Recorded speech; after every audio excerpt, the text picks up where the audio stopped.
Hi folks, I'm Richard Friedman and welcome to my October 27th countdown of Trump cartoons of the week. Today, October 29th.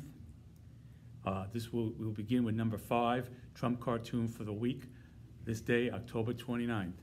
And before I show you the cartoon, go into it, I want to introduce you to some of the characters, the main characters of the cartoon. Here we have a portrait of Joe Biden. We have here Rudy Giuliani. We have Trump in his office. Here is Andrew Jackson. And this is John Thune. So that leads us right into the cartoon. I'm going to read the introduction to you. And now that you're familiar with the characters, let's have a go at it. John Thune, Republican Senator and Majority Whip, now says U.S. Ambassador Bill Taylor's testimony about Trump's actions with Ukraine painted a picture that's not a good one. Reacting to Taylor's statement saying Ukraine aid from the U.S. was linked to Trump demands for probes of the Bidens. And now he kind of qualifies that statement by going on and saying, and going now to question the process of the impeachment inquiry itself.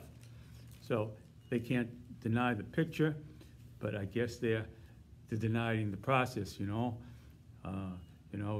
a bad Polaroid camera, whatever, I'm just saying the process is what they're throwing into debate. So here is John Thune, Republican Senator, Majority Whip. Here he is. There he is. He's got his fingers down because of what I just said.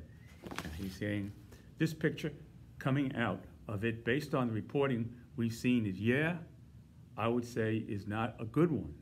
But I would also say that, again, until we have a process that allows for everybody to see this in full transparency, it's pretty hard to draw any hard, fast conclusions from this picture. In other words, you need an audience to verify that the picture is a true picture. I don't know kind of logic, but that's what they're saying now. So here is what I drew here. The picture basically is what I kind of painted from everything, drew from what everything that was said here. So here you have this picture here, Joe Biden on the wall, corrupt Biden wanted. Like it was Billy the Kid, Jesse James, or something like that in the Wild West, wanted. And here is Rudy, and he has his fingers up, and Trump has his fingers up. And I would say to you that Trump is talking to the president of the Ukraine, Zelensky, hypothesizing that. And here's Andrew Jackson on the wall. He's kind of looking amazed here, seeing the whole thing going down here. And Rudy's giving thumbs up, standing next to the picture of corrupt Biden wanted, like on the Wild West, wanted. I ain't gonna take that any further than that. Okay, so you got the idea. This was the picture, and that was cartoon number 5 for the week. Okay, cartoon number 4. Here are the characters. Well, we have to start off with the President Trump's tweet here. We got the Twitter bird here, Twitter, and we got, I guess you could recognize that as Senator Lindsey Graham, very strong supporter of President Trump in the Senate. I guess you could say that to Lindsey Graham, growing up, all the kids growing up, we kind of worship Mickey Mantle, the New York Yankees living in the Bronx. I used to go to Yankee Stadium a lot, and we used to try to say hello to Mickey Mantle.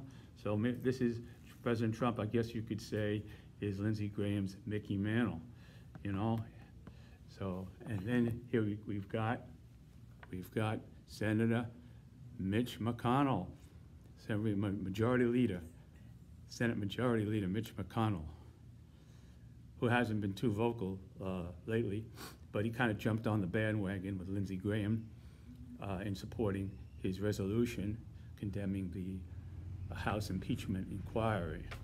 So anyway, so here, that's the characters of the cartoon. Now, let's get into it. A conversation between Senator Lindsey Graham, leading Senate ally of President Trump. Okay, Trump and Mitch McConnell, you know, they're like talking behind closed doors, you know, what, in a way, like what the Democrats are accused of doing. Well, they are doing it, but they're going to bring it out in the open, I assume, and we're all going to hear about it. But this is, they have a right to do this. I'm just trying to say that this is not in public, as I created it. Trump and Mitch McConnell, Republican Senate Majority Leader, following the below tweet from Trump. In other words, Trump kind of laid the groundwork for this. He wrote a very uncomplimentary tweet about the Senate Republicans who are not speaking out being a greater danger to this country than the Democrats who are speaking out. So that was interesting to hear that tweet, and then he threw in some colorful language, which I had a real to make the cartoon. It had to be there. I didn't enjoy. I wouldn't say. I would say to you that it just had to be there. This is the way it had to be, and let's leave it at that, because that's the way it was. Okay, so following the below tweet from Trump and Graham's resolution condemning closed House impeachment inquiry. So this is basically following their support. The Senator Mitch McConnell got on the bandwagon with Lindsey Graham, and they both went ahead and made this. It's really a kind of a formality. It's more than it is. It has no consequences. It's just a statement of protest, really, is what it is. So anyway, and then again, it made the President Trump a little happier to hear that coming, because now the silence of the Republicans was broken, basically. So here's Donald J. Trump tweet. Okay, here he is. Okay.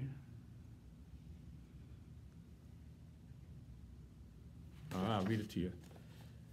The never-Trumper Republicans, though on respirators, with not many left, means they didn't run or they were defeated, I suppose, are in certain ways worse and more dangerous for our country than the do-nothing Democrats. I think he borrowed a term from President Harry Truman, who used to use the term do-nothing Congress. Harry Truman, I'm not going to give you no history lesson, but he used to call the Congress a do-nothing Congress. So I think Trump kind of borrowed that expression, do nothing, from President Harry Truman. And President Trump is no Harry Truman, but he's good at, I guess he latched on to that do nothing theme. Watch out for them. They are scum. All right, I had to do it. I did it, but there it is. So that's the way it went down. October 23rd, 1:48 p.m. Okay? There it is. So you know that I didn't fabricate this. That's when it was tweeted. Okay? Now, here's Mitch and Lindsey. Okay, here, let's reintroduce them here to you. There's Senator Mitch McConnell. And here we go, Senator Lindsey Graham in backdoor conversation following this resolution that they made public that they were jointly submitting to Congress as in a protest. So here they go. Mitch, I feel a lot better now that President Trump knows we are on his side in fighting this illegitimate closed-door House impeachment inquiry. Okay? It's an inquiry now. There's a difference between an impeachment and an impeachment inquiry. This is just an inquiry, you know? And here goes Lindsey. Okay? Okay? So here goes, excuse me, Mitch McConnell. Okay, here we go. Here goes Mitch. See, here he is. He seems a little bit relieved, maybe, I don't know. I don't know. Anyway, Lindsay, I feel a lot better too in knowing the president won't tweet, "I am a dangerous scumbag." You know, I mean, this is just, you know, throwing back and forth and pressuring his own party, who's been, since this thing happened, they've been reluctant, especially with Syria now, and they've been kind of saying some things that are not going 100% along with Trump, President Trump, as they had been. So Trump turned up the heat a little bit and used some of this language. And apparently, well, it seems to have worked to the extent that they got a resolution, and I guess about 42, 43 of the Republicans went ahead and signed it. They don't want to be, all right, let's just say they want to be on the better side of President Trump, leave it at that. Okay, that was that cartoon. Okay, now this brings us to number 3 for the week. Here is the characters here. First, the characters. Okay, we got the White House here, and here we have former President Richard Nixon and President Trump in parallel in helicopters next to each other. Okay, and here we have the map. I drew the map of the Mideast to show the ramifications of what we are doing there. Basically, taking a map and kind of analyzing the situation to the best that I could without going there, literally setting foot on the ground. So, okay, let's go. So let's go at it. Okay, the ghost of Nixon returns to advise Trump on protecting Syria's oil. Okay, and here is, we gotta get President Nixon here. We gotta bring him back. Here he is. Here he is. There he is, with those two peace fingers. The peace. So those drove those hippies crazy back in my generation. I wasn't a hippie, but first I have to admit I did support the war in Vietnam at the get-go, but then I saw what was happening and I didn't protest. I was driving a cab then and going to school and trying to just survive myself. But I was one of 3 kids who took the exams, the final exams in that May of 1970. I think it was 1970. Yeah, 1970. Okay, now here we go. The ghost of Nixon returns to advise Trump on protecting Syria's oil. And he's saying, President Nixon is saying to, former President Nixon is saying to President Trump, always remember peace with honor. That was one of Nixon's themes regarding the war in Vietnam, that he was going to get the United States out of Vietnam with peace and with honor. Well, anyway, we ain't going to go there. Putin and Erdogan have joint control of Syria's border with Iraq. Okay, so I'm going to get to the map later. Look at my map. Proxy terrorist groups from as far as, proxy basically means these are terrorist groups or groups who may be working for other, for nations themselves. They could be working for any nation. They could be working for Russia, China, Iran, Iraq. These are groups that are proxies. In other words, they have their own thing, but they're getting supplies and everything else from the big boys, and they're just doing this to put up a front and not get the people who are supplying them involved. It's like a cover situation. So that's what the word proxy means. Okay, so anyway, here we go. With Iraq, look at my map. Proxy terrorist groups from as far as Afghanistan could threaten our soldiers guarding the Syrian oil fields. It's time to talk nuclear to Putin for the U.S. to build a great wall around Syria's border with Iraq. You see, so here's basically what I'm saying here, is that we've got here Afghanistan, Iran, and then here's Iraq, And then here you got, this is the border here, right, where the oil is, you see? This is where the oil is. So all these groups from Afghanistan come right across. Iran would have no problem, and they go right off here and right in here. Okay? And now Turkey has a border. This is where the whole thing is, right here, with that border with Turkey and Syria. You see? Right here. Okay? And you got here, right here is the oil, and with the Americans would be protecting this oil. And all they have to do is come right across here, and you know, it's almost like a sitting duck if these soldiers aren't protected by good air forces and by ground troops and all kinds of military hardware. I mean, we could end up having more troops there than we had before the withdrawal if President Trump is very determined to keep the oil secure for the United States and ExxonMobil, we could, and other great companies, I should say, then we could end up having more soldiers and more American forces in Syria than we had before we withdrew the forces, started withdrawing forces. It's conceivable that that could happen and backfire. So I mean, all right, that's a possibility. I hope it doesn't happen, but it could if President Trump is very determined to keep the oil. I don't know how, or make a deal, let's say, you know, like, let's make a deal and we get the Russians fighting us and we split the oil. I don't think that's going to happen. I mean, President Trump has laid out his plan, and really hasn't laid out his plan, but he's definitely interested in that oil in Syria. There's definitely. It's no Saudi Arabia, remind you, it's no Saudi Arabia. Syria is no Saudi Arabia as far as oil goes.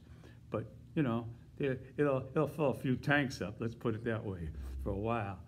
Okay, now, here, okay, so anyway, so here's President Trump responding to former President Nixon.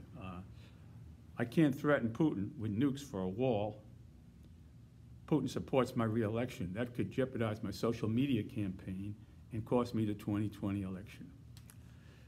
Well, maybe I was a little crude in doing that, but I feel, my feeling basically from listening to President Trump is that every consideration that he makes militarily has some sort of a foundation in his politics.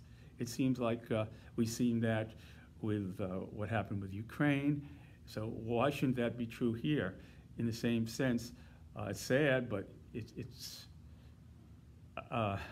it seems to be a reality that political consideration is if political consideration goes hand in hand with aid to a country that's fighting Russia, then political consideration logically would go hand in hand with basically decisions regarding oil in Syria and regarding here in how much we're going to stay in there. That's not clear. What's our objective with the oil? You know, I mean, if Harry Truman, with the Truman Doctrine, he said we will defend democracies that are under attack from totalitarian regimes. We would do that. He never said anything about taking their oil. I mean, even if we take 2% of their oil, it's still taking their oil. We're still putting our tank in there. We're still putting our fingers into the well. I mean, you can't just say, well, we're just going to take 2% and then give it to the Kurds 1%, and then we're going to make a deal with Russia, and then we're going to do this and that. I mean, who are we to go into another country to make deals on other people's oil? I don't think that, and that again leads into the terrorist ideology of what's going on, and that fuels the fire of that in a way. So I don't see the percentage in going that route to say that if we're going to fight for you, we're going to have to take your oil. It's like, you know, it's like a zero-sum game. I win, you lose. Whatever I win, I get, and you lose from what I take from you. But I wish President Trump could see it as not as a zero-sum game like that, where up 5, down 5. Should be everybody gets up, because if we build up the economies like we built up Germany, we built up West Germany after the war, and then we built, and then eventually they were united. And the same thing with Japan. We built these economies up. We didn't go in there taking out their oil, taking out their resources. We built up their economies and supporting democracy. So this is a different ball game here. Now the motto is, we're not the suckers of the world, you know? We're not suckers no more. We're not suckers. Well, I mean, not being suckers, if it could backfire, that kind of mentality, because America wasn't built on the idea that we're not suckers. It was built on the idea that we develop and we support democracy and support emerging economies throughout the world that are friendly and democratic. There was no transactional relationship there. So anyway, I guess I said enough about that. Okay, so that was this here. Okay, now we go to the next one here. Here are the cartoons here. This is the cartoon characters. Here we go. We have here President Trump. President Trump is a little agitated here. We got George Washington. Seems a little confused with what's going on here. And there's Mick Mulvaney in Trump's imagination, thinking about him.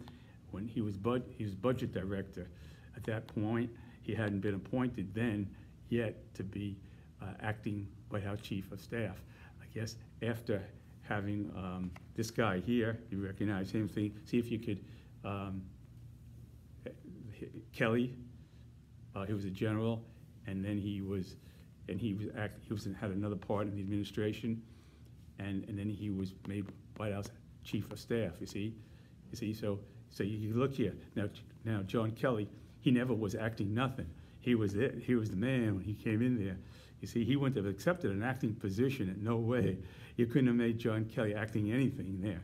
But with Mick Mulvaney, he was happy to get out of the budget room and into the action. So he became acting budget he became acting White House Chief of Staff behind Kelly getting fired here by President Trump. So this cartoon basically shows President Trump. Well, we'll get here. Let me read this to you. So you got the characters: an angry President Trump, a bewildered George Washington, and we have Mick Mulvaney here giving thumbs up to President Trump in his imagination of who he's thinking as John Kelly is walking out the door in the Oval Office, going through that door here out into I guess the Rose Garden. I've never been to the White House, but I just kind of think it might have been. So here goes the cartoon, and let's go at it. Okay. Former White House Chief of Staff John Kelly says he told President Trump during his final days on the job not to hire a yes man, meaning somebody say, okay, yes, do this, do that, yeah, I agree, somebody, a yes man, to succeed him, warning the president that he risked impeachment if he did so.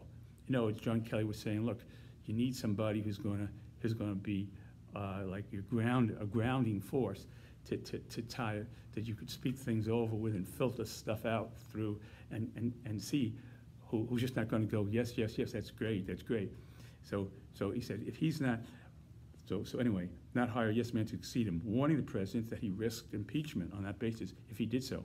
Mulvaney, who succeeded Kelly as acting chief of staff, was involved in putting a hold on almost $400 million in security assistance to Ukraine before Trump's July call. So before the call, see, Mulvaney already was in the water. He already jumped into the hot water before Trump's call.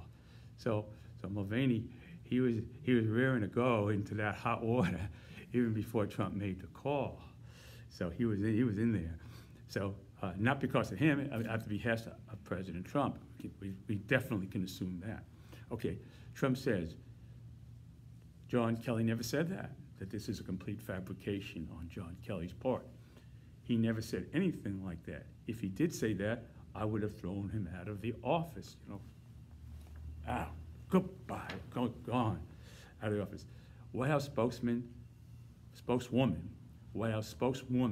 Stephanie Grisham, said John Kelly was totally unequipped. In other words, he wasn't fully equipped. He didn't have the equipment needed to handle the genius of our great president. Okay, so John Kelly was missing a few pieces of equipment needed to handle the president, you know? And so I'm saying here is how it would have gone, in my view, if this did happen, because President Trump has denied that it happened, and so he said he would have thrown him out if it did. So I don't know. We really, but the thing is, in my hypothecation here, I'm saying I envision it would have happened if it happened, okay? This is October 27th, 2019. And here's President Trump. Here he goes. Now he's pissed off here, all right, at John Kelly. At that, you know, had that happen. Me impeached? Without you, I'd be impeached? I am the political genius. Get the blank, F blank blank, out of here. I really have a well-qualified replacement for you in mind. Okay, now, here's the replacement that he has in mind is Mick Mulvaney, the budget director, was then budget director. He puts him in his mind here with thumbs up. There's Mulvaney ready to swing into action in his mind, you see. President Trump is probably a very good judge of character or of people who, I should say, people who would be most likely to march to the beat of his drum without any, you know, debate about it. You know, take their marching orders from President Trump, 100%. So, and now we switch over to John Kelly leaving the office. Here goes John Kelly out the door of the Oval Office there, and there he goes, and he's putting his head up to his head. John Kelly's feeling, you know, pretty bad, thinking about what's going to happen, surmising that what lays ahead, because President Trump already said he had somebody in mind, so it wasn't anybody like him. He knew that.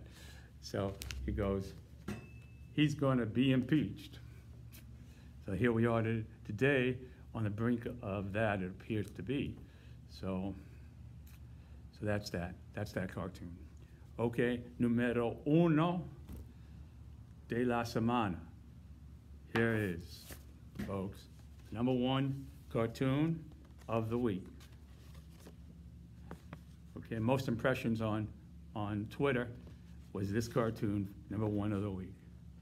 So here we go. Let me introduce you to. Here we have,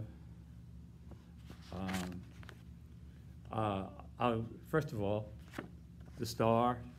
Here's President Trump, right after the conclusion of Baghdadi's, the raid of Baghdadi, the successful outcome of the raid on Baghdadi. At the conclusion of that, where it was pretty well established that the objective was met of that raid, and it was established. And so here is President Trump, and here is Defense Secretary, acting Defense Secretary Esper, right here. You see, and these are two military men. I don't know who they are, but they're important. But we can't. So anyway, they're there, and now we have our Vice President Pence. Mike Pence is right here, looking very thoughtful, next to President Trump, you know. And I don't know, again, I don't know who this person is, but he was there, so he must have been important to some degree. He was important, but we don't know, I don't know who he was, but I drew him, and I drew them all together here. And here's President Trump with his computer here, you know, with, I guess. So anyway, his tablet. Okay, and they're all sitting around watching this. They're watching the conclusion here in this cartoon that I put together here. They're watching the conclusion, successful conclusion of the raid on Baghdadi. Okay. Now, here goes the. This is the title of the cartoon.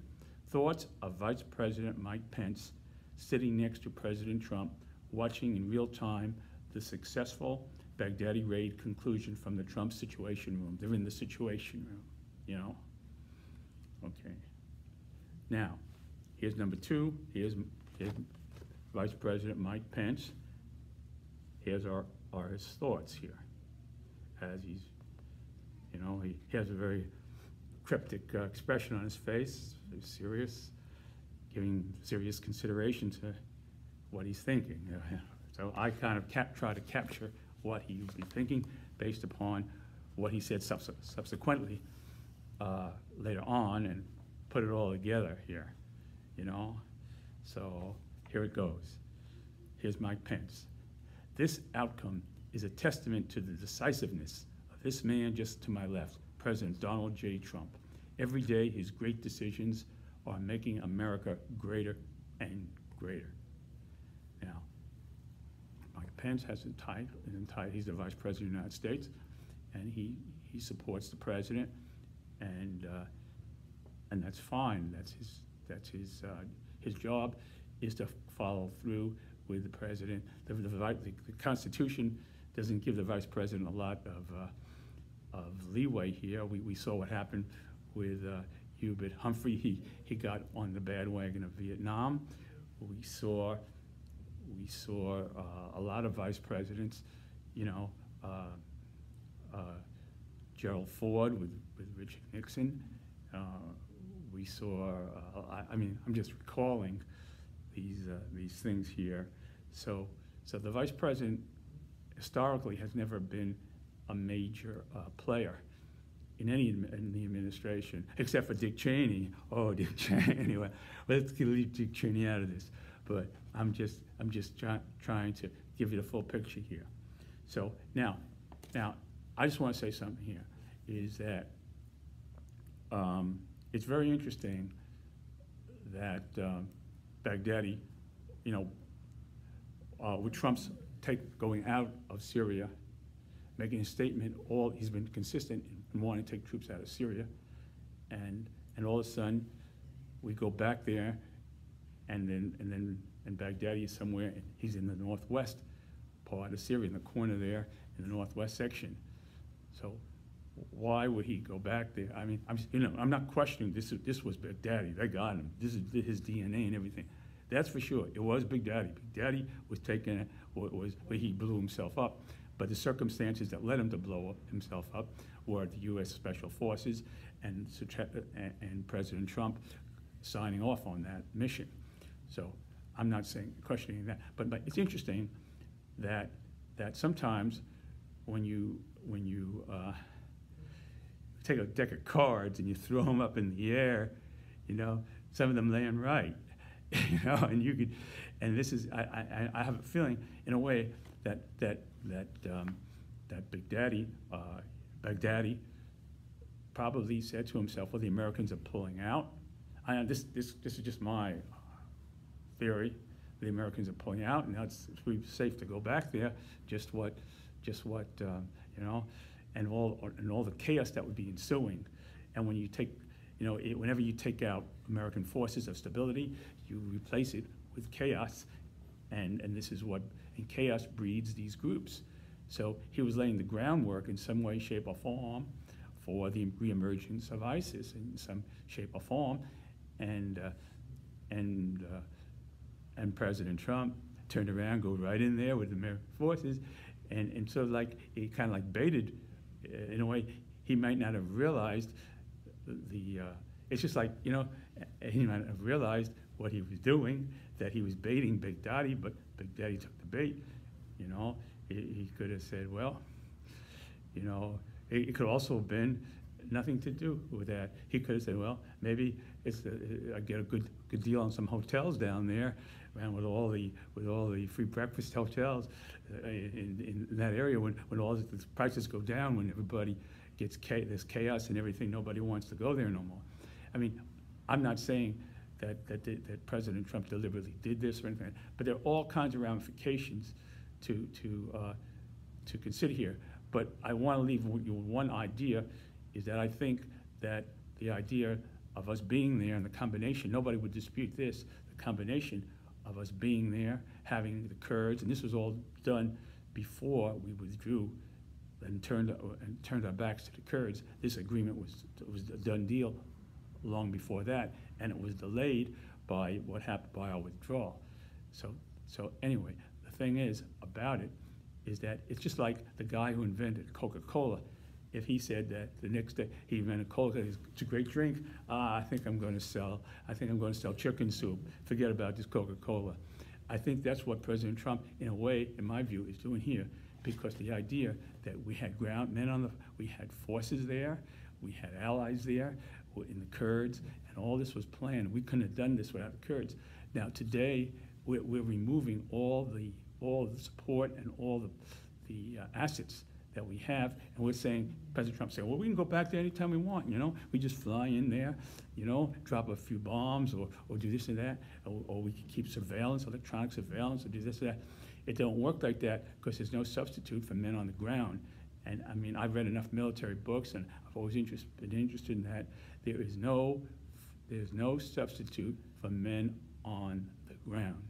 And you could have all the electronic equipment, and you could have all the things, all the big, but we learned that in Vietnam. I mean, what happened there? I mean, all those big B-52s or whatever they were, B-1s, and they were dropping bombs, and we couldn't, all our weapons couldn't do nothing. So, I mean, and this is not Vietnam, far different. But the thing is that you need men on the ground, and you can't, and we had that here, and we're losing that by taking our forces out. And I think President Trump is throwing away the Coca-Cola formula in removing our men. And I don't, as a cartoonist, I don't like to give my views, but I think it's an important view to express for the security of this country. And that's why I'm saying it. President Trump, you're throwing away the Coca-Cola formula in taking our men out of Syria, because he is no substitute for ground forces, none, especially American forces and American intelligence. You know, there is no substitute. It's the real thing. Okay, thanks, folks. I want to thank you very much for watching my video, and I hope to see you next week. And you take care, and just play it cool. Nobody get upset. Just take it as it comes, and don't get upset. And I'm just trying to make you think. I'm not trying to change your views or tell you who to vote for come November, next November. But just think about it. Thank you for watching. I'll see you again. Bye.